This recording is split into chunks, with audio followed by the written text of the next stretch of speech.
voulais vous dire deux choses en préambule. En préambule, je voulais dire d'abord que je suis reconnaissant à ma femme qui a eu la gentillesse de télécharger un livre, de télécharger un livre, donc moyennant finance, donc de me l'offrir. De te l'offrir. Qui s'appelle L'alphabet sacré. C'est un livre, tu me laisses parler? C'est un livre qui a été écrit en collaboration avec le Rav Josie Eisenberg, Zichrono Livracha, et Adin Stenzaltz, que vous connaissez tous, donc je n'ai pas besoin de vous en parler. C'est un livre de dialogue qui porte exactement sur le thème que nous traitons aujourd'hui. Donc, les lettres de l'alphabet. Je vais y revenir. Je vais revenir et on commencera le cours sur un enseignement de ce livre. Et ensuite, on embrayera sur le livre de Zamir Cohen. Donc, je disais que, puisque nous sommes dans l'hébreu, je vais vous faire part de premier aparté auquel j'ai pensé. Comme ça me vient, hein, donc je le dis. Et ça vient effectivement de quelque chose que j'ai entendu. Parce que le Kindle s'est passé à mon portable, n'est-ce pas? Je n'ai pas besoin d'empêcher madame de lire son Kindle. C'est sur mon portable, d'accord? Toda Amazon. T'as vu Toda Amazon avec un Zain. Nachon? Bien. Ok, bien. Donc, ça m'a fait penser à ce que nous disons dans la Tfila à la fin de Aleinu les Shabeach, les Adon Akol. Aleinu les Shabeach. Ok? Personne ne parle ici. Et on ne dit pas chut non plus. Donc, non, on s'en fout, ça me gêne. Donc, Aleinu les Shabeach, les Adon Akol.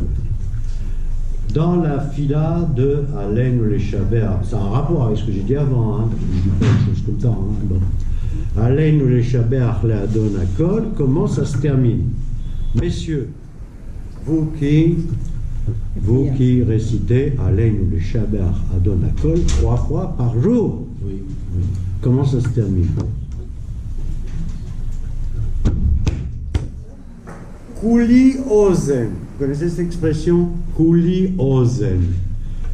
Je suis tout oui. Je suis tout oreille. Tout oreille. Avec un Zain aussi. D'accord? Alors, ça se termine. Bayom haou yeh Adonai echad ushemo echad. Ce jour-là, Hachem Yud-Kei Vav-Kei sera un et son nom sera Echad.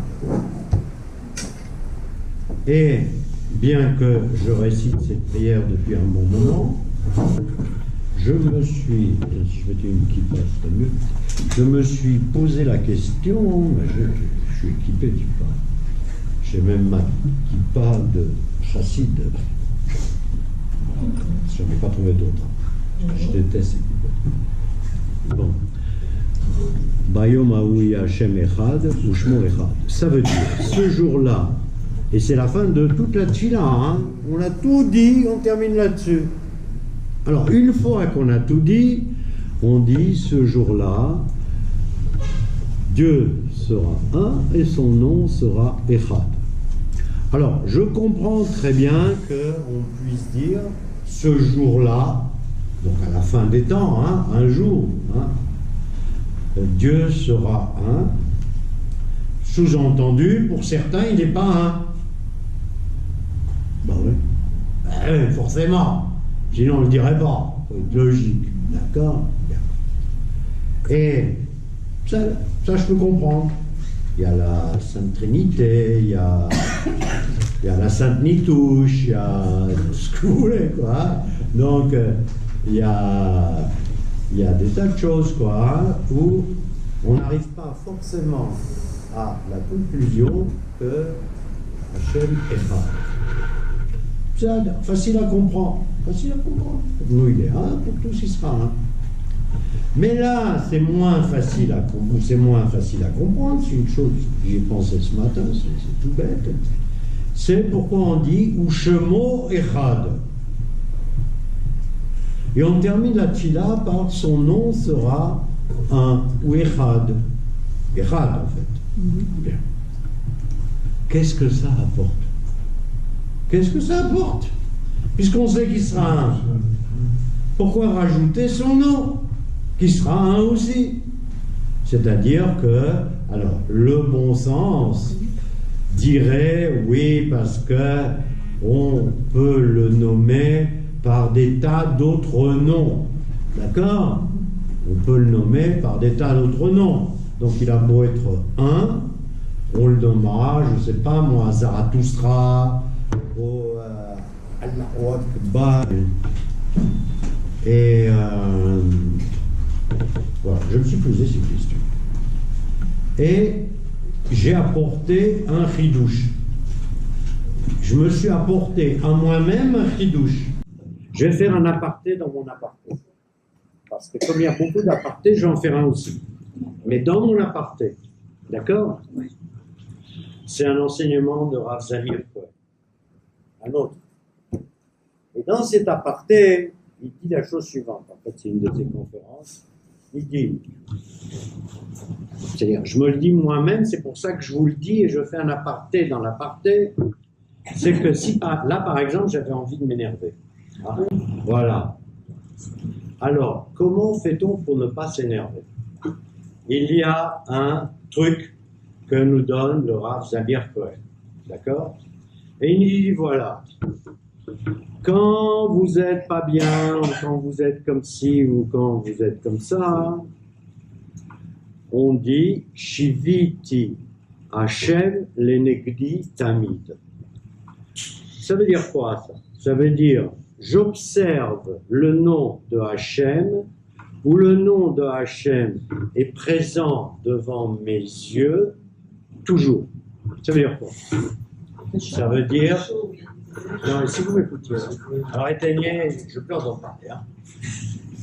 Dis le nom de... Alors, on fait comment? On dit voilà, je regarde devant moi, et qu'est-ce que je vois? Je vois Yud Ke Vav Ke. D'accord? Le nom de Hachem, le plus machin, c'est Yud Ke Vav Ke. Et je ne fais qu'observer le Shem Yud Ke Vav Ke. Alors, David Ameler disait dans les psaumes Shiviti Hashem lenegdi tamid. C'est-à-dire, constamment, il avait le nom de Hashem devant les yeux. Et Rav Zamir nous dit, vous, des petites gens, vous n'êtes pas la madriga de David Ameler. Mais de temps en temps, il n'est pas mauvais de se concentrer, de fermer les yeux et d'imaginer le Shem de Hachem en 4 lettres. Yud Ke Vav Ke. De prendre une bonne respiration et de rester comme ça pendant un moment. Il paraît que ça fait du bien. D'accord? Il paraît que ça fait du bien. Donc, je vous ai livré le truc de Rav Zamir Cohen et je ferme l'aparté dans l'aparté et je reviens dans un autre aparté qui était le mot Echad. Alors, pourquoi on dit Bayomahu Yashem Echad ou Shmo Echad et pourquoi on a besoin de rajouter que son nom sera un? Cela tombe sous le sens, puisqu'il est un, et à la limite, quelle que soit la façon de le désigner, dans la mesure où il est un, il est un. Et j'ai eu un éclair. mon éclair est le suivant. Je vous le livre. C'est que, comment dit-on en hébreu, Aleinu Leshaber, c'est intraduisible dans d'autres langues, Bayom Ahu Ishem et Hashem Echad, ou Shemo Echad. Son nom sera Echad. Or, Echad, c'est un. Mais en hébreu. Parce que si je dis Echad à quelqu'un, vous voyez que je croise dans la rue, je dis, tu sais, le Shem Hashem, c'est Echad. Je dis, oh, c'est quoi ça, Echad? Sam Daber, etc., etc. Et j'ai pensé, c'est mon explication, mais elle n'est pas plus mauvaise que l'autre, j'ai pensé que à la fin, pendant longtemps, tout le monde sera obligé d'apprendre l'hébreu. Parce que, pour des tas de raisons, d'abord parce que Yudke Vavke, ça ne veut rien dire du tout pour quelqu'un qui ne parle pas hébreu, d'accord? Et surtout parce que, comme nous le faisons depuis déjà un moment, on comprend que le secret de la création de l'univers, c'est de l'hébreu. Oui. Pas dans le sens c'est compliqué, dans le sens c'est de l'hébreu, mais c'est de l'hébreu. Et qu'en définitive, on ne comprend pas grand-chose si on ne parle pas hébreu. On ne comprend pas grand-chose, et je dirais même qu'on ne comprend rien. D'accord? On ne comprend rien. Il est nécessaire d'avoir accès d'abord à l'alphabet hébraïque, puis aux mots qui sont composés par l'alphabet hébraïque, pour comprendre quoi que ce soit, à quoi que ce soit. Et entre autres, Hashem Echad ou Shmo Echad. Donc j'ai pensé que si dans Aleinu Leshaber, ça se termine par le mot Echad, eh bien, ça, nous, c'est un remes. Un remes, vous savez que c'est remes, ça veut dire une allusion, hein? Une allusion en fait que dans les temps futurs, eh bien, tous les peuples du monde parleront hébreu. Ce temps-là est quelque part passé déjà, puisqu'à une certaine époque, je vous l'ai dit à plusieurs reprises, les pères de l'Église obligeaient les érudits à apprendre l'hébreu, en même temps que le latin et le grec. De nos jours, non seulement ils ne parlent plus hébreu, mais ils ne parlent même plus latin et grec. L'hébreu, n'en parlons pas, mais par contre, comme dit justement ma femme, il commence, à commencer par le pape, à apprendre l'arabe, à moins qu'il ne le sache déjà. Tu m'arrêtes? Je vais à lance numérique. On peut l'appeler Gematria, on peut l'appeler équivalence numérique, on fait comme on veut. Et Heisenberg et Stenzhals nous disent, voilà. Alors, ils donnent un titre même à ce chapitre, au chapitre qui traite de ça, que j'aime beaucoup. 13, ça porte mal. D'accord? Et il nous dit, le chiffre 13, chez nous, porte bonheur. Or, le chiffre 13, c'est Kaf 11, Lamed 12, même 13. Première question, important d'y répondre. Pourquoi, chez les chrétiens, le chiffre 13 porte? Vous n'êtes pas allé au catéchisme? Mais qu'est-ce que vous avez fait de votre temps libre? Vous jouiez au foot? Absolument. C'est un fait. Alors attendez, laissez-moi vous répondre, parce que vous savez pas. Moi je sais. Voilà. Non, c'est très spécial. Non, vous ne savez pas. Alors, voilà. Zéro. Après, ça go. Un vendredi 13, en l'an 1000 et des brouettes, fut arrêté le notable des Templiers. Templiers. C'est que les Templiers ont eu Sir Hugues de je sais pas quoi, Hugues de quelque chose. Fut arrêté le chef des Templiers par les sbires du pape, d'accord? Parce qu'il y avait une knounia, je ne sais pas comment on dit, une knounia, un complot contre les Templiers. Le pape de l'époque, Benoît quelque chose, et le roi voulaient la peau des Templiers, et ils ont arrêté Hugues de et il a été brûlé. D'accord? C'était un vendredi, et c'était un 13 du mois. Depuis ce jour-là, et ensuite on s'est rendu compte que c'était une énorme bêtise de brûler le chef des Templiers. Ce n'est pas le seul qui a été brûlé, ils en ont brûlé un certain nombre. Ceux qui sont restés, ils sont partis essentiellement d'Écosse, et depuis ce jour-là, le chiffre de vendredi 13 est un chiffre qu'ils n'aiment pas. Et nous fermons cette parenthèse historique.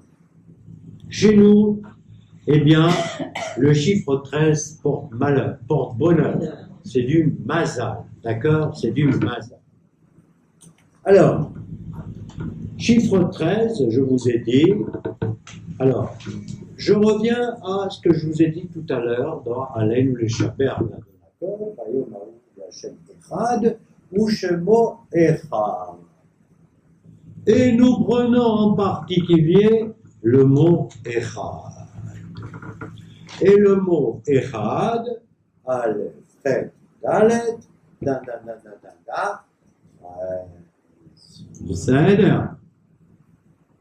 et qu'est-ce qui précède Echad?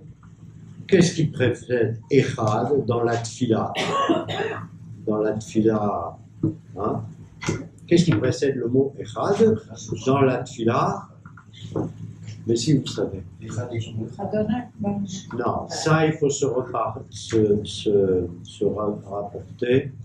à ce qui suit Echad, je voulais dire, se rapporter au Shema Israël. Shema Israël, Hashem Elokeinu, Hashem Echad. Et après on continue, Ve'afta et Adonai Elokecha, Ve'afta et Adonai Elokecha. Donc on prend le mot Ahava. Ahava. Et le mot Ahava, eh bien, si on fait encore la totalité des chiffres, eh bien, on trouve à nouveau 13. D'accord? Donc, Ahava et Echad, c'est 13. Si on additionne 13 plus 13, nous obtenons 26, et c'est le Shem de Yudke Vavke.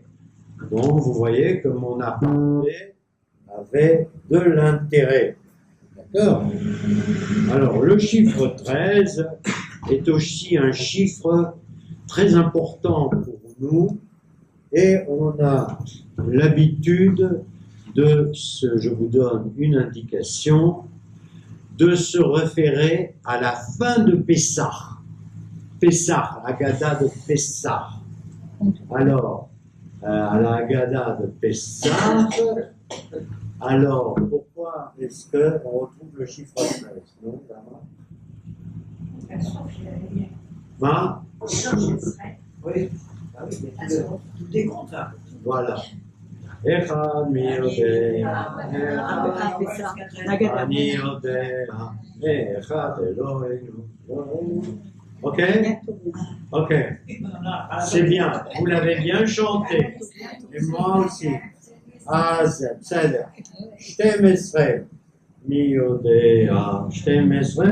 Ani yodea, 12. Shitvaya. Shitvaya. Donc les 12 tribus. Les 12 quoi? Tribus. Tribus, Shvatim. En araméen, on dit Shidvaya. En hébreu, on dit Shvati. Et après, on passe au 13. Et ma question est, et seuls ceux qui savent répondre, à quoi s'applique, pourquoi est-ce qu'on continue après Shiftaya à citer le chiffre 13? Qu'est-ce qu'on énumère dans le chiffre 13? Non, pas tous à la fois. On sait pas. Dans la tête, tu vois, ça peut être. Shtem Asa Shidvaya Shoshasa Midaya. Yafé. Hachem, il a 13 midot, 13 attributs. D'accord? Les 13 attributs de Hachem. Vous voyez déjà que ce chiffre 13 est un chiffre super extra génial. D'accord? Puisqu'on nous parle, on commence par Echad Miyotea, Echad, et on termine par Shloshesre Midot. Donc, et entre-temps, on parle de tas d'autres choses qui n'ont rien à voir. Mais le 13 renvoie au 1. Or, quels sont les midot de Hachem? C'est, je vous n'en parle pas, c'est Hachem, Hachem, El Rachum, El Chanoum, El Rechapam, El Rafres, El Remet, etc. Tu liras chez toi dans un livre qui te donne les 13 midot, parce que si je les dis les 13 maintenant, je ne pense pas qu'on va se souvenir. D'accord? Donc, Hachem, il a 13 midot. D'accord? 13 midot, dans le sens, et ces midot-là, elles servent à quoi? Quoi ça sert? Ça sert pour nous montrer comment il nous apporte du bien. C'est uniquement pour ça qu'on cite ces midot. Parce que moi, je ne vais pas dire comment Hachem il est, je ne sais pas comment il est. Je sais comment il agit en ce bas monde pour nous. Exemple, première mida. Hachem, Hachem, El Rachum, Vechanoum. Donc c'est un être de Rachamim, c'est un être qui nous fait du bien, Chanoum, et Rechapaim. Et Rechapaim, ça veut dire qu'il ne se met pas en colère tout de suite, il est savlan, comme on dit. Rav Chesed, il a beaucoup de Chesed, Ve'emet, et de vérité, etc. D'accord? Donc il y a 13 midot, que ce sont des attributs à Hachem qui se rapportent à nous. C'est nous qui en profitons. Hein? C'est, voilà. Okay? Donc, le Midaya, les midot de Hachem, donc 13, comme Echad, d'accord? C'est en fait des midot, on pourrait les résumer de Ahava. Ce sont des midot d'amour. Rachum, Bechanoun, Rechapaim, Rafres, Emet, Notzeches Elafim, Noservon Bapesha, Bechatat, Venake, etc. Ce sont toutes les midot.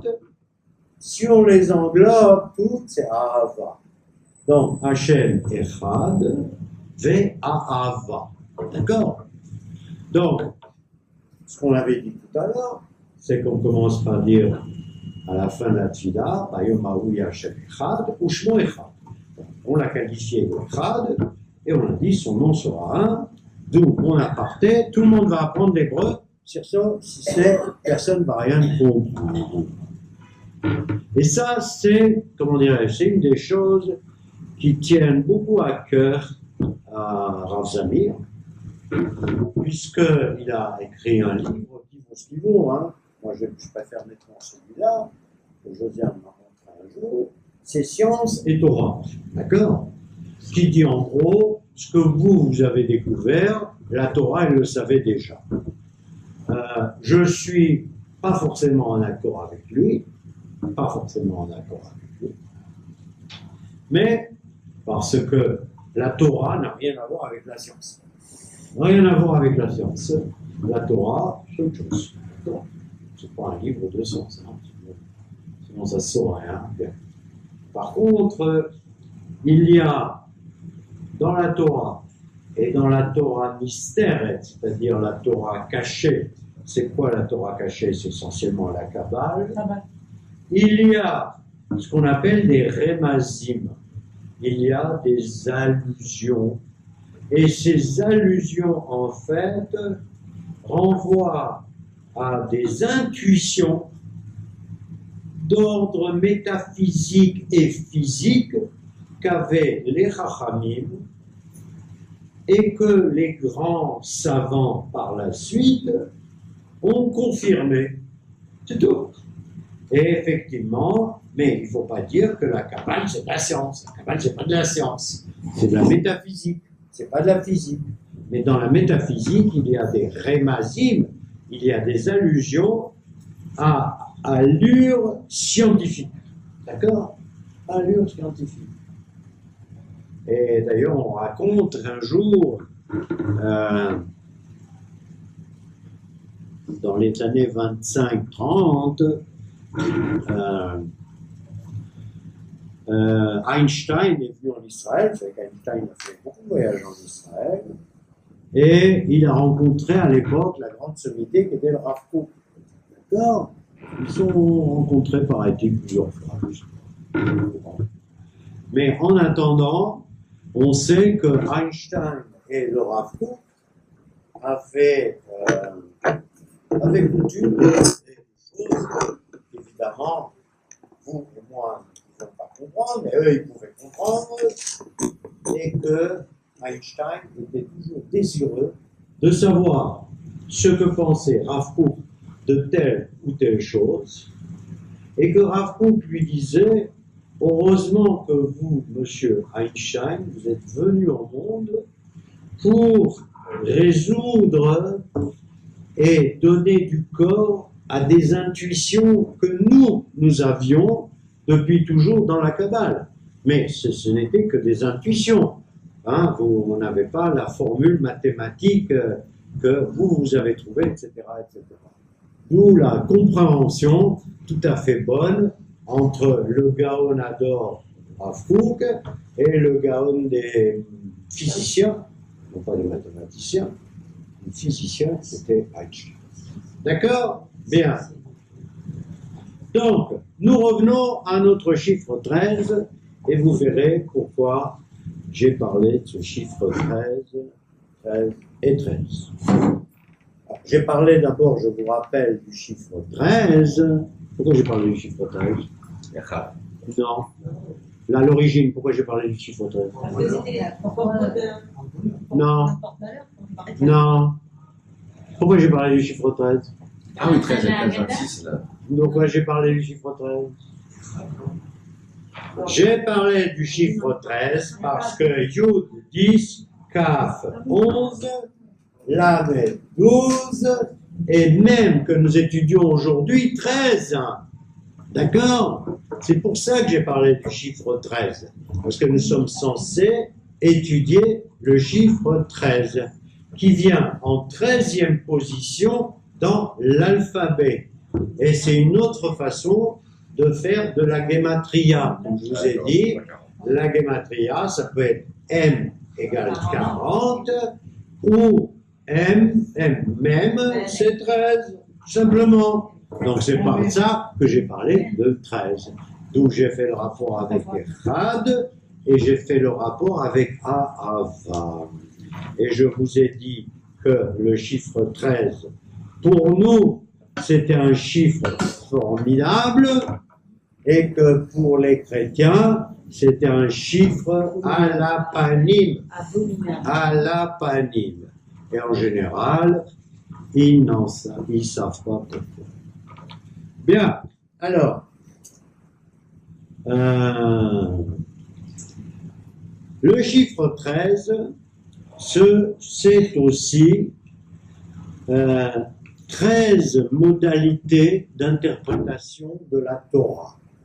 Je ne rentrerai pas dans le détail, mais pour ceux qui ont eu de la chance d'étudier le Talmud, ils ont appris à un moment ou à un autre, bien qu'il ne l'ait pas mis en pratique et moi non plus, qu'il y a 13 façons d'aborder le thème. C'est tout. Je m'arrête là. 13 façons d'aborder le thème. Le chiffre 13, c'est aussi le même, disons, on revient un petit peu au même. Le même, c'est aussi la première lettre de Moshe. Moïse. Hein?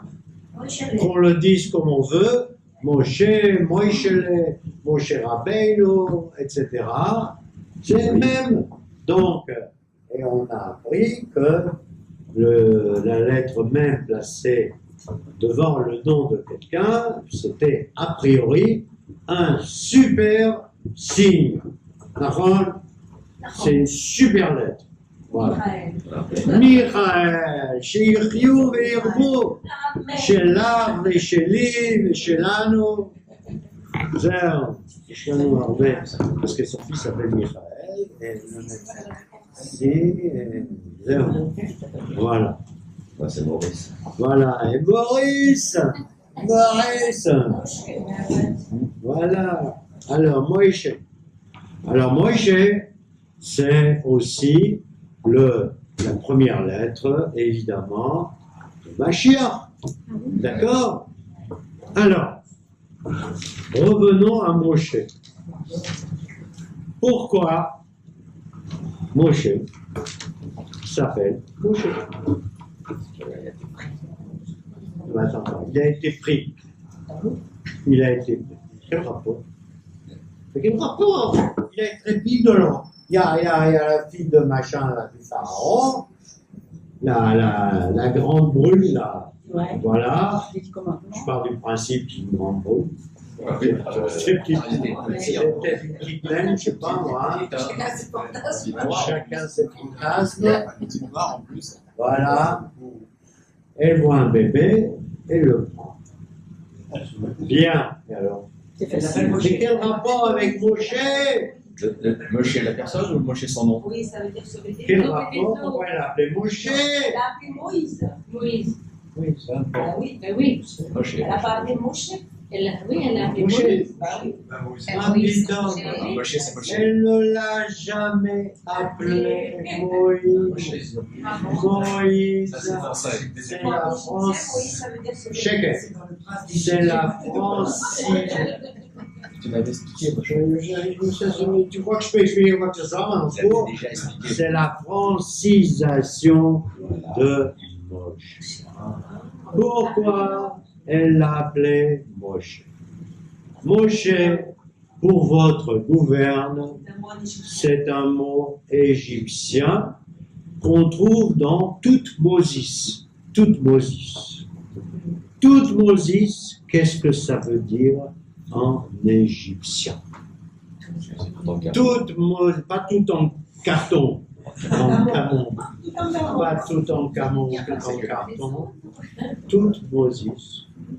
Et toute Moses, c'est en égyptien, ça veut dire de l'eau. Eau. Il n'y a pas sauvé. C'est Moses. Donc, elle lui a donné un nom égyptien. Alain, t'as mis du temps, hein? Bon,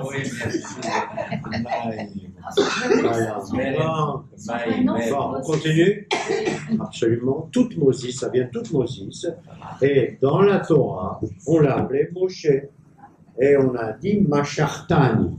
Il nous a sorti, on a inventé un verbe qui veut dire, effectivement, il m'a soutiré de l'eau. Et en fait, c'est un mot qui est égyptien et qui signifie eau. Pourquoi? Alors, pourquoi de l'eau? Pourquoi il n'a plus eau? Parce qu'il était dans l'eau. Il était dans l'eau. Mais il était surtout dans le Nil.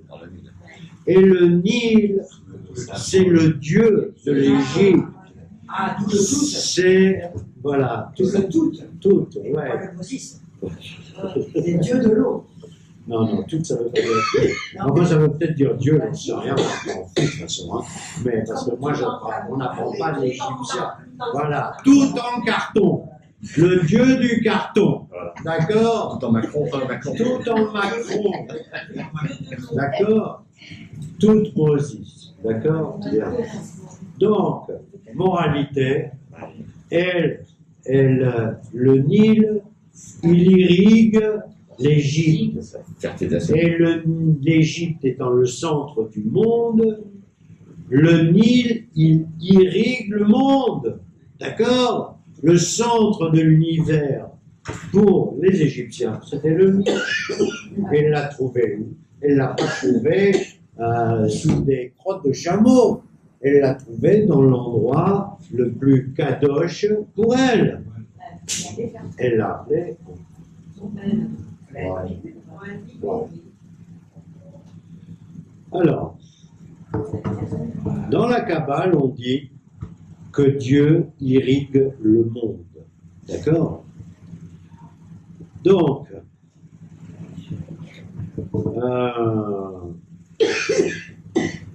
Moïse, Moshe, Moïse, toute Mosif, eh bien, c'est le Dieu du Maïm, le Dieu du Maïm. D'accord? Le Dieu du Maïm, donc Moshe. Moshe, eh bien, le même ensuite s'est transmis de temps en temps, chez nos Chachamim. Ok? Il s'est transmis de temps en temps chez nos Chachamim.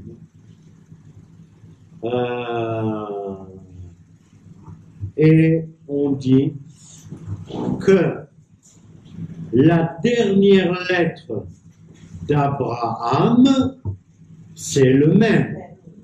Et là, c'est la première lettre de Moshe. Et en fait, Moïse commence quand s'achève Abraham. Ça, c'est quelque chose d'important. D'accord? Il y a eu Abraham, il y a eu Isaac, il y a eu Jacob, il y a eu et puis arrive Moshe, Abraham. L'époque des patriarches s'achève, commence une nouvelle ère. C'est pas moi qui le dis, hein? C'est Heisenberg et Stendhal. Ça a du sens. Ça a du sens. Et il dit voilà, Moïse commence là où s'achève Abraham. Alors, là, on parle. Voilà. Le même, c'est aussi la première lettre de la loi orale. Hein? Là, prenons même dans le sens de 40 ans. On revient à la gématrie. Donc, le même, c'est Mishnah. D'accord? C'est la première lettre de Mishnah. Mishpatim aussi, c'est Mishpat. Absolument. Etc.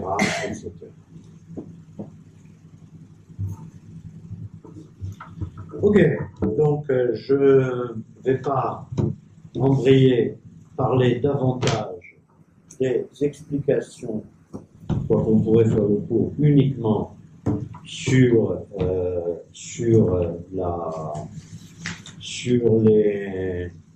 les enseignements de l'alphabet sacré, mais je voudrais revenir à l'enseignement de Rav Zamir Cohen. De toute façon, évidemment, les deux explications, les deux thèses développées dans ce livre et dans le livre de Zamir Cohen se rejoignent, se recoupent, mais on voit qu'il y a ici une sensibilité plus logique. Hein, après tout, c'est deux Ashkénazes, hein, Heisenberg et Stendhal, chose de plus. Quoique le Rav Zamir soit extrêmement carré aussi, mais le Rav Zamir aime, à mon sens, il rentre plus. Enfin, quoique je n'ai pas bien lu encore ça, hein, je viens de le recevoir, parce que Madame Lévy l'a téléchargé uniquement ce matin, donc je n'ai pas eu le temps de bien approfondir. Donc, Le Rav Zamir, le Rav Zamir est plus ésotérique et métaphysique que Stenzhals et Heisenberg, bien que tous les deux furent aussi des kabbalistes imminents. Non, comment je dis aussi Heisenberg aussi, parce que c'est vraiment le Vraha, et Stenzhals, chez Vadel et Yamim Haroukim, ils vivent encore de longues années, connaît évidemment la Kabbalah par cœur, et il est connu comme étant, et je ne dis pas comme ça, comme étant un des esprits les plus pointus et les plus intelligents de toute notre époque, y compris des Goïs. On dit que Stenzhals, je ne connais pas son QI, mais il est évident que Ravadin Stenzhals est un chacham de Madrega Rishona, et qu'en plus, différence avec d'autres rabbins, c'est que lui, il a été à l'origine un mathématicien et un physicien. Ses études sont de mathématiques et de physique, et à l'âge de 15 ans, je ne sais pas, il a fait tchouva tout seul. Sa famille n'était pas une famille classique, etc. Lui, il a décidé, à un âge très tendre, de faire tchouva. Et voilà, et vous savez ce qu'est devenu le Rav Stenzhals. Alors, Rav Zamir nous dit une chose très intéressante, et il commence son cours là-dessus. Aot mem mevatat et a makom ve'et a ma'avar. La lettre mem, mevatat, elle fait référence à la source. Makor, c'est la source, j'expliquerai tout ça. Et Ma'avar, c'est le passage. Source et passage. Ça veut dire que elle symbolise, ou elle signifie, la sortie d'un point T pour aller vers le point vers lequel on veut aller, enfin d'un point X vers un point Y. C'est le passage du point X au point Y. Ça veut dire quoi, ce genre? Eh bien, je vais vous donner un exemple. Ou alors, très bien, j'en reviendrai tout à l'heure. Très bonne remarque. Il a dit le lamet aussi. Presque, mais non. Alors, c'est Kol Ma'avar, Mimakom, les Makom, ou Mimatzav, les Matzav. C'est tout passage d'un endroit à un autre ou d'une situation à une autre, c'est-à-dire sur un plan géographique ou sur un plan métaphysique, ce que vous voulez, etc. L'exemple, un exemple très très facile qui est Betset Israël mi Mitzrayim. Donc Israël, au moment où Betset Israël mi Mitzrayim, au moment de la sortie d'Égypte du peuple d'Israël. Alors, on dit au moment de la sortie d'Égypte du peuple d'Israël, ça suppose qu'il y a une suite à la phrase. Pour aller quelque part. Sinon, on aurait dit Tset Israël, Mitzrayim. Non, c'est Betset Israël. Non. Betset Israël, Mitzrayim. Au moment où les Hébreux sont sortis d'Égypte pour. C'est le pour qui fait toute la différence. D'accord? Alors, Hubert a eu une bonne intuition. Et il disait, bien on va en parler ensuite, on va pas en parler tout de suite, il disait que la lettre Lamed qu'on a étudiée, c'est aussi pour aller la lechet le et malchou le eretzna, eretzkna. הם יצאו ממצרים כדי ללכת לארץ כנען. Donc, ça veut dire quoi ça? Ça veut dire que leur kavana était d'aller vers la terre de Canaan. Donc, c'est pour ça qu'on a dit que la lettre Lamed, elle était très haute pour pouvoir voir au loin, et elle avait un kaf ensuite. Mais la lettre Lamed, c'est uniquement la vision vers où tu veux aller.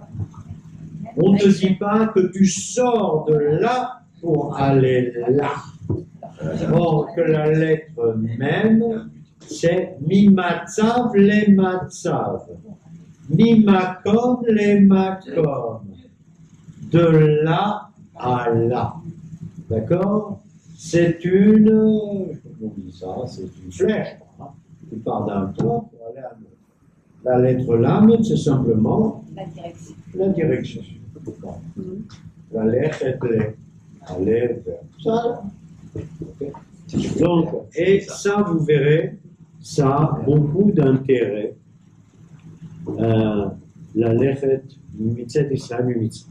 Autre exemple, dans le Mivne Aruchani, dans un contexte spirituel. C'est marqué dans la Mishnah. Da mien bata. Sache d'où mien tu es venu. Sache d'où tu viens. Sache d'où tu viens. Et mien bata, sache d'où tu viens. Et d'ailleurs, la Mishnah apporte une réponse. Ça ne suffit pas de dire, ça d'où tu viens, d'où tu viens.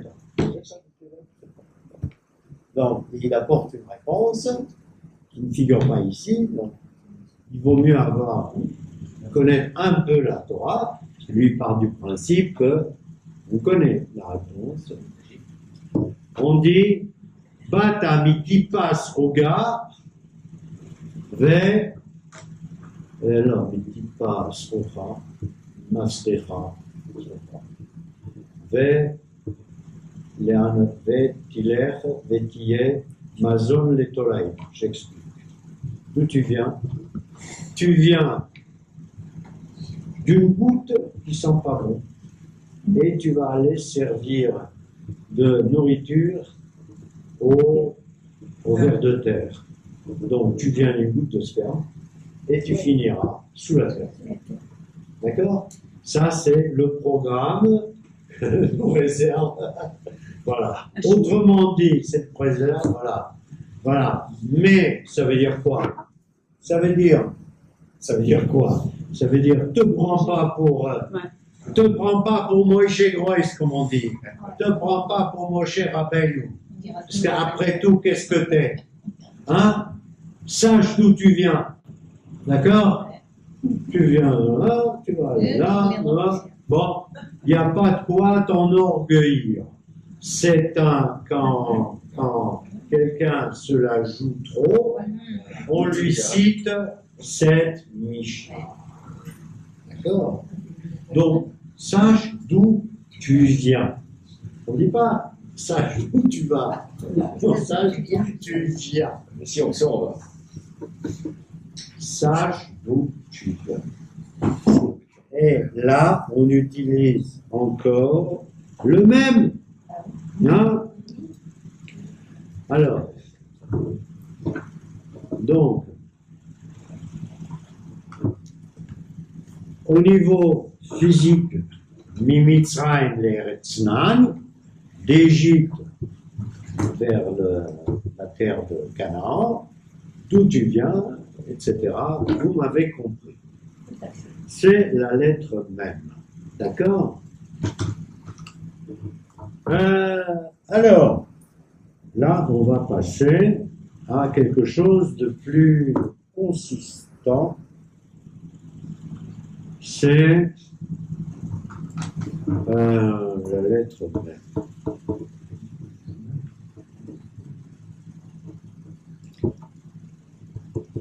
Alors, quand est-ce qu'elle apparaît la première fois, la lettre même?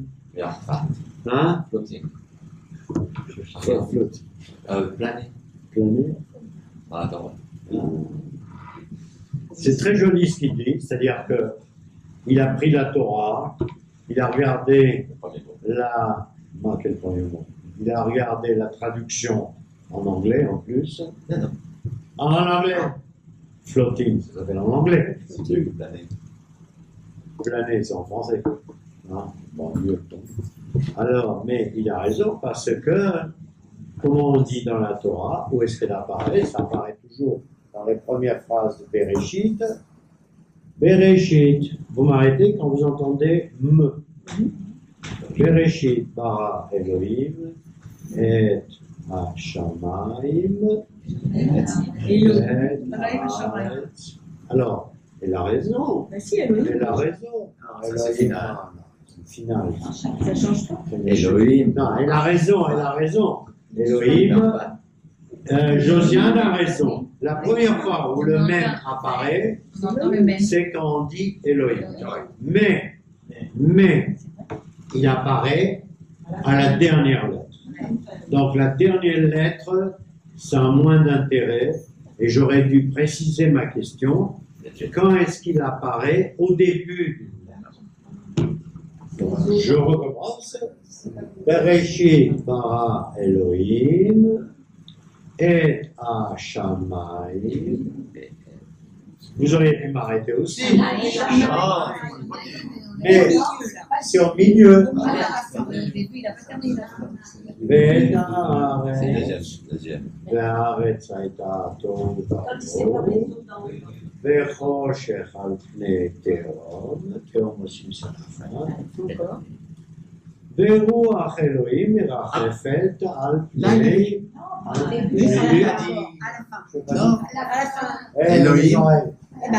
Après. ורוח אלוהים מרחפת על פני המים.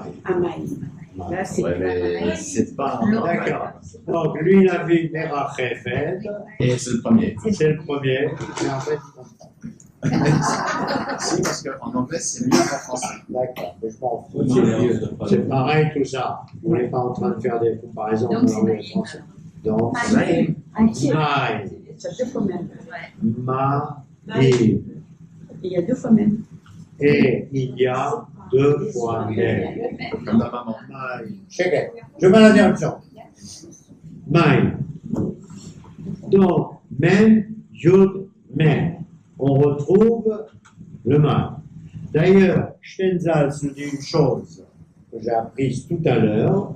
Il a dit, c'est vrai que la lettre même se dit et s'écrit même et même sophite, mais elle ne veut pas dire même sophite, ça ne veut pas dire oh. Il faut rajouter le yud. D'accord? Et Stenzhals nous dit, je ne le savais point, ça, le missionnaire pour nous dire, dans l'hébreu ancien, même signifie oh. Oui, Maïm. Même sans yud. Même sans le goût. Sans yud, même, on n'avait pas besoin du yud pour dire o en utilisant même et même. Même Sophie. Moi, je ne savais pas. Et en Même Sophie. plus, ça fait 26. Parce qu'on a la même valeur. Le cèdre, tu as raison, c'est le 13 et le 13. C'est ce que j'ai dit tout à l'heure. Le 13 et le 13. Alors que Maïm, c'est 13 et 13 et 1. D'accord? Alors, il y a plein de raisons pour cela, mais on rentre pas là-dedans, parce que ça va nous prendre la tête. Même Sophie, c'est la même chose que M au niveau. Même sophite, c'est la lettre finale. Pour ceux qui ne savent point, le même, ça s'écrit comme vous le savez. Je n'ai pas de crayon, j'ai pas de papier. On le voit, on le voit. juste rien, n'importe quoi. J'écris juste un voilà. Voilà. Même, c'est comme ça. D'accord? Même, c'est comme ça. Et même Sophie, c'est comme. Il est fermé. Carré. Il Non, est il est fermé. Oui, ben, il est carré. Ok? Fermé. Non, il n'est pas carré. Enfin, Il est fermé. fermé.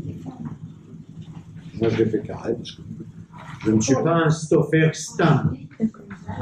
Tu vois, je ne suis pas un stoffer stam. Ok? Donc, qu'est-ce que je vous disais tout à l'heure? Je vous disais tout à l'heure que même elle implique le makor et le mahava, c'est-à-dire l'origine et le passage. De la même façon, Etzet Israël, mi Mitzrayim, ou mien atabata, d'où tu es venu. Or, quelle est la matière qui symbolise le mieux le passage d'un point A à un point B? C'est l'eau. C'est l'eau qui coule, qui s'engouffre et qui va et qui passe et qui descend. Et qui descend en général pour s'engouffrer dans le trou qu'il y a dans la lettre M en bas, puisque, qu'on le veuille ou qu'on ne le veuille pas, notre monde est mu par le système de la gravité universelle. Donc, ça coule. Alors, nous dit aussi Rav Zamir, plus loin, mais peu importe, on peut le dire là, c'est que non seulement l'eau elle a la particularité de couler, c'est-à-dire d'aller d'un makor à un autre, à un mahava, c'est que c'est l'élément de passage, mais en même temps, c'est le seul élément dans la nature qui change de forme. Change de forme. L'eau, elle peut être liquide, solide ou gazeuse. Alors, liquide, solide ou gazeuse. Donc elle prend, et certainement d'autres trucs, je ne suis pas physicien, hein, bon, et certainement d'autres trucs aussi, mais déjà, arrêtons-nous là-dessus. D'accord? Et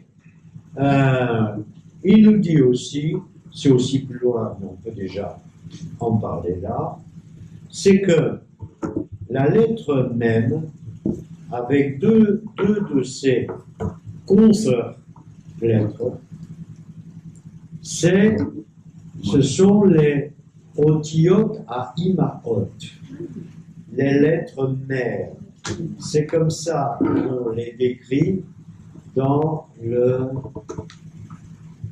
Sefer HaYetzira, dans le livre de la formation, grand livre kabbalistique originel, qui, de temps en temps, je prends des bribes, et je me fais plaisir de vous les livrer, je ne connais pas grand-chose à ce livre, enfin, le peu que je comprends, voilà, on dit, voilà, il y a des tas de sortes de lettres, mais en particulier, il y a les trois lettres qui sont hot à imhot.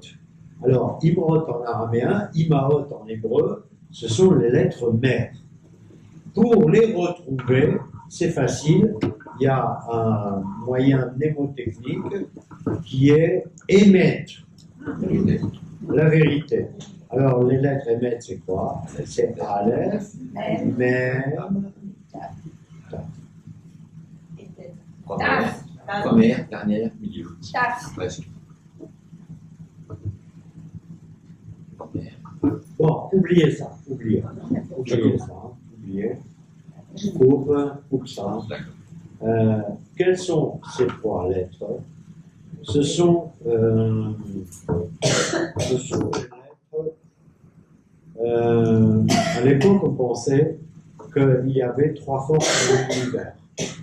Trois forces dans l'univers. D'accord? Tout ça, trois forces dans l'univers qui étaient pas compliquées. C'était le Hesh, le feu, le Avir, l'air et Maï. Et l'eau. D'accord? Donc, ce sont censés être les lettres fondamentales. Alors, pour faire ça, il faut que j'explique tout. J'ai pas le temps. Donc, les lettres fondamentales, et que la lettre même, voilà, et que la lettre même, c'est la lettre, elle fait partie des trois lettres des forces fondamentales de la nature. Okay. La lettre même aussi, tellement de choses à dire que je passe la moitié de mon temps à faire le tri.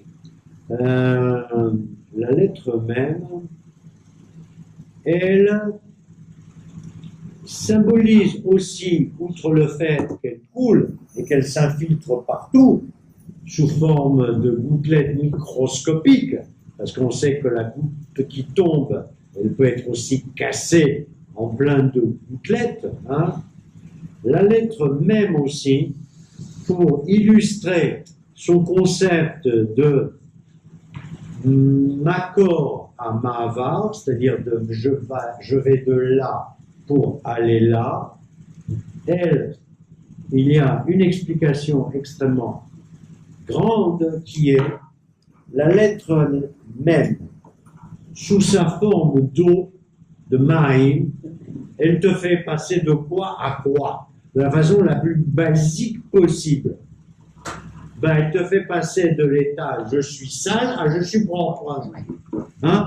Il y a de l'eau, je me mets sous l'eau, et ben j'étais sale, je suis propre. Je suis passé d'un état de puanteur à un état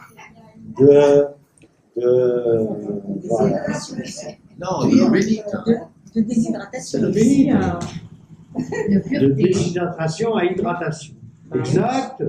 J'ai pas d'eau dans le corps, Bah oui, hein. je picole de l'eau Du liquide. et je suis hydraté. J'apprends, je vais de maïs n'importe. Alors attends, t'as plein de problèmes, mais quand j'aurai continué un peu, tu verras que tes problèmes iront et seront encore plus compliqués. C'est ce que je pense. Voilà, parce que ce qu'on fait ici, c'est pas pour trouver des solutions, parce que c'est pour sauver. Alors, des problèmes. des problèmes. Donc, en dehors de la notion de saleté, propreté, qui est tellement basique qu'elle n'est même pas citée dans le livre, ça c'est de moi, ça.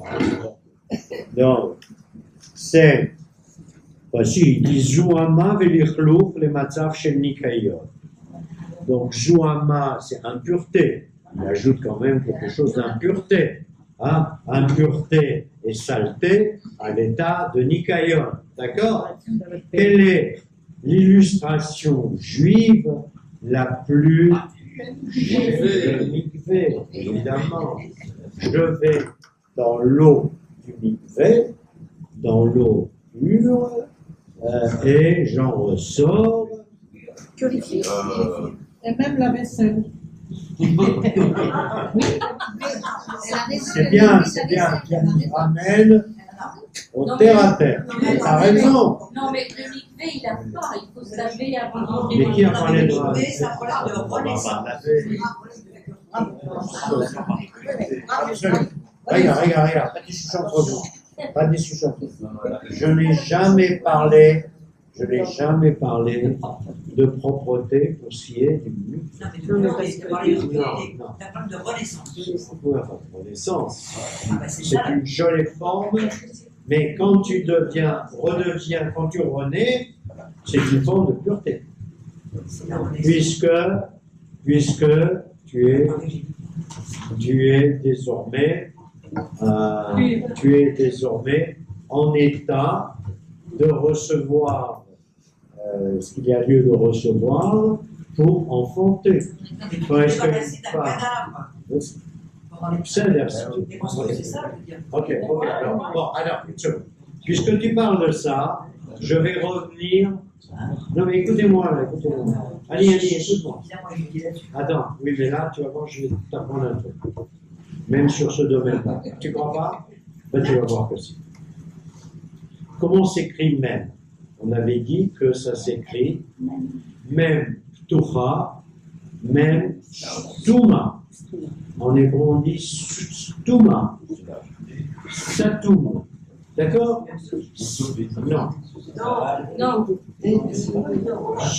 On l'appelle pas même sauf. La vraie définition du même final, c'est même stuma. Satum, ça veut dire fermé hermétiquement. Alors que même sophite, ça veut dire même stum. Alors, écoute-moi, parce que tu vas apprendre quelque chose. On avait dit que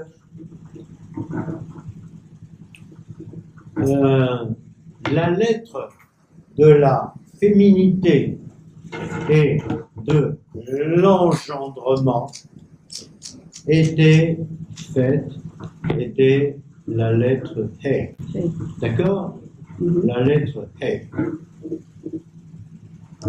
Mais le Ubar, c'est-à-dire l'embryon qui a été enfanté, à un certain moment, il reçoit le nom de Adam.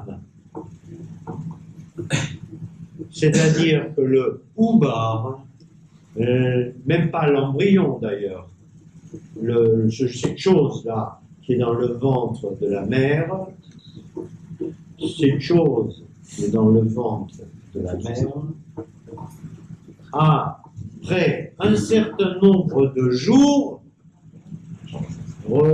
change de nature. Et il devient Adam. À partir de combien de jours?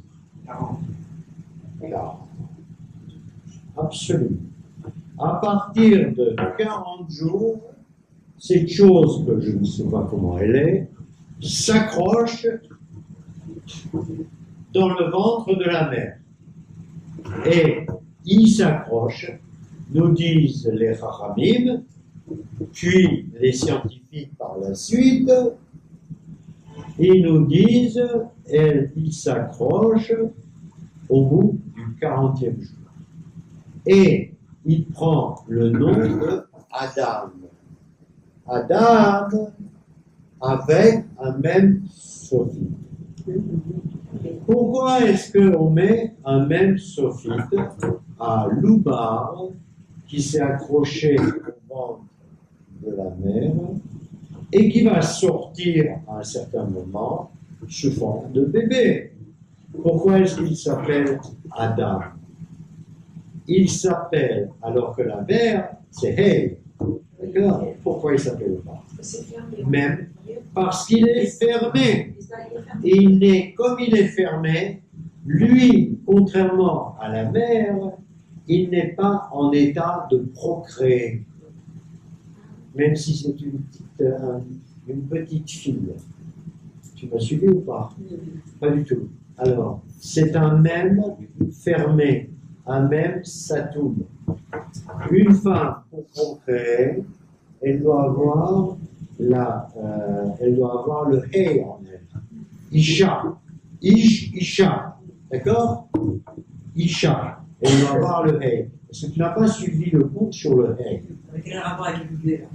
Le mikvé, le vague rapport qui est avec le mikvé, le vague rapport qui est avec le mikvé, c'est que la femme, quand elle a, d'une façon tu dis, elle a, comment t'as dit, elle est devenue pure, non, elle renaît. Mais elle renaît pourquoi? Elle renaît pour voir à la vie de renaître. Donc elle prend, laisse-moi aller jusqu'au bout, laisse-moi aller jusqu'au bout.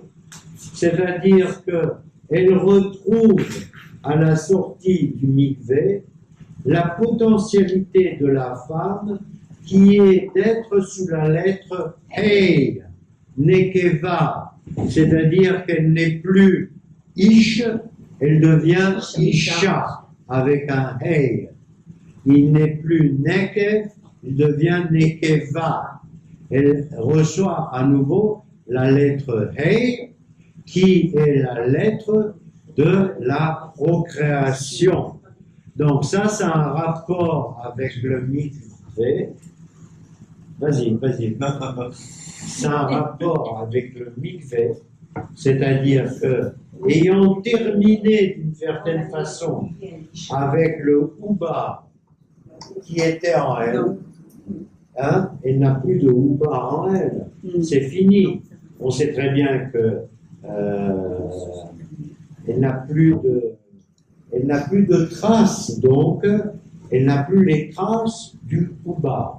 On sait très bien qu'une femme qui a ses règles, c'est comme si le Ouba qui était en elle était mort. C'est ce que je disais tout à l'heure, Alex. Donc ça, Mais une femme qui va au mikvé, avant de faire le mikvé, elle échappe quand même. Quoi? Elle échappe quand même. Le V, elle l'a Non, toujours. mais c'est une question de On potentiel. voit que t'es un H, toi. Hein. Parce que là, il y a un truc qui. Non, Parce que c'est une. c'est pas logique, excuse-moi, Alex, mais sur ce Non, mais Tu si n'as je pas- comprends ce que veut dire Annie, c'est si je vais pas, je suis pas femme. Mais si une femme va pas au mikvé, elle aura quand même un enfant. Bah oui, C'est Elle a un évident. Elle quoi? va avoir un enfant, elle échappe quand même. Voilà. Elle est en mesure de procréer quand même. Donc le mikvé ne lui rend pas sa féminité. la féminine, Mais quand tu comprends pas ce que je dis, si tu m'écoutais, ça serait mieux. C'est bien, nous sommes dans un Mais je t'écoute. Non, tu m'écoutes pas. Là, tu vas me parler avec moi. Alors, si tu parles pas avec moi, je peux expliquer. Je parle d'autre. Non, mais là, tu parles pas. Tu m'écoutes. Je t'écoute. Il dégote quand on les attend pour moi. Non, il n'y a rien qui déconne. Isha, Sarah,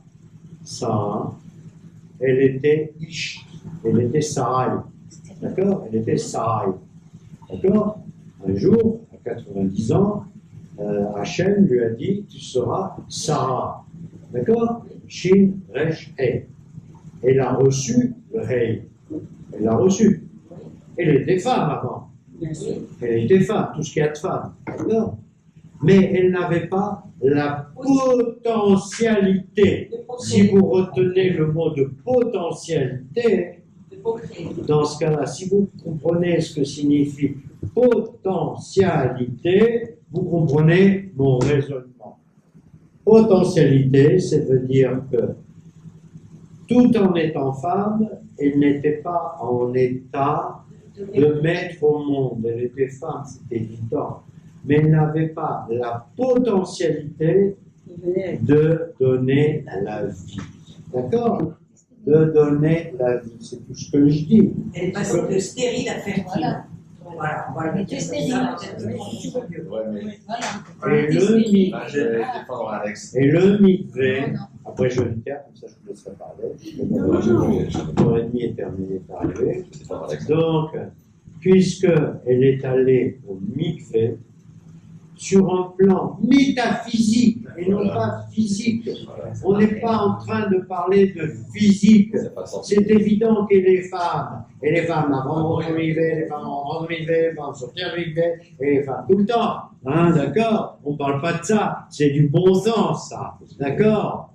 Mais au niveau de la potentialité et au niveau de la judaïté, puisque nous sommes le seul peuple qui demande aux femmes de se tremper dans le mikvé une semaine après que les règles soient terminées.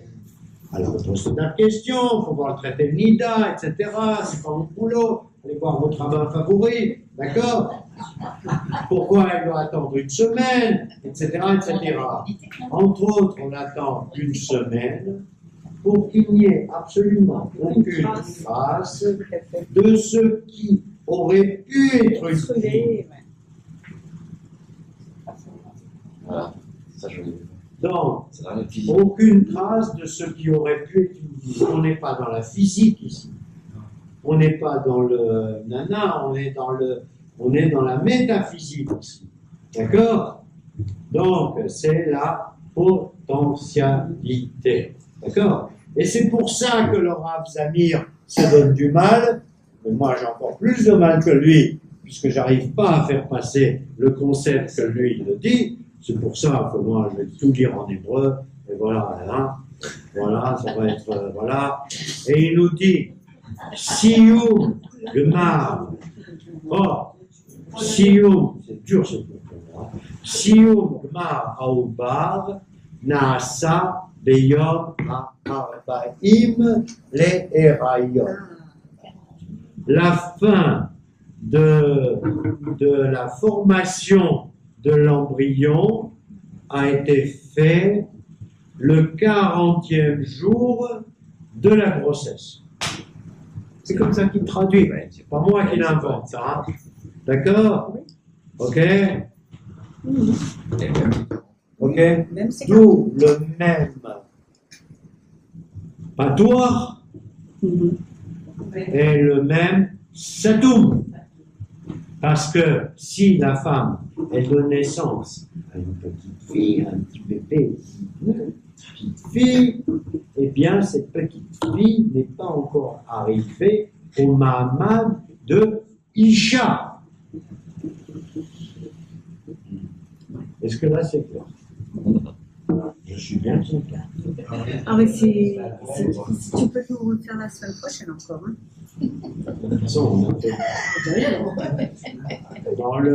comment dirais-je, dans le livre de Zamir, j'ai fait même pas une page. Hein, donc, Moi, le problème que j'avais, c'est avec Maï. alors, je vous écoute. Alors, Hubert, vas-y, Maï. avec tes doutes métaphysiques. Pas du tout. Vas-y. Maïm, on parle de quel Maïm? On n'est pas encore au premier jour. La séparation des eaux du haut et des eaux du bas se fait plus tard. Donc on parle de Maïm. Pas de réponse, Habibi. La seule réponse, c'est que la phrase Ruach Elohim Merachef Ajne Amayim est au-delà de notre entendement. Puisqu'on ne sait pas de quel Maïm il s'agit, on ne sait pas de quel Ruach, ce qu'est le Ruach Elohim. On ne sait pas ce qu'est Elohim, on ne sait pas ce qu'est Ruach, et on ne connaît pas la définition du verbe Merachef. Donc tout ce qu'on sait, c'est qu'on sait. La seule chose que l'on sait, c'est que les eaux dont on parle, nous, ce sont les eaux qui sont arrivées le 4e jour pour faire planter le temps. D'accord. C'est Ça me va. C'est pour ça que je n'ai pas la question, parce que je ne comprenais pas. C'était mon problème. un très bon problème. Ah non, là, moi, Et la ça sert à réponse rien. est non, il y a une solution. On ne la connaît pas, il faut l'étudier. Mais moi, je ne la connais pas. Il faut étudier. Et je pense qu'il y a beaucoup de Chachamim qui ont sans doute des bonnes intuitions en termes de réponse. Et la réponse, C'est compliqué. c'est compliqué. Puisqu'on ne sait pas.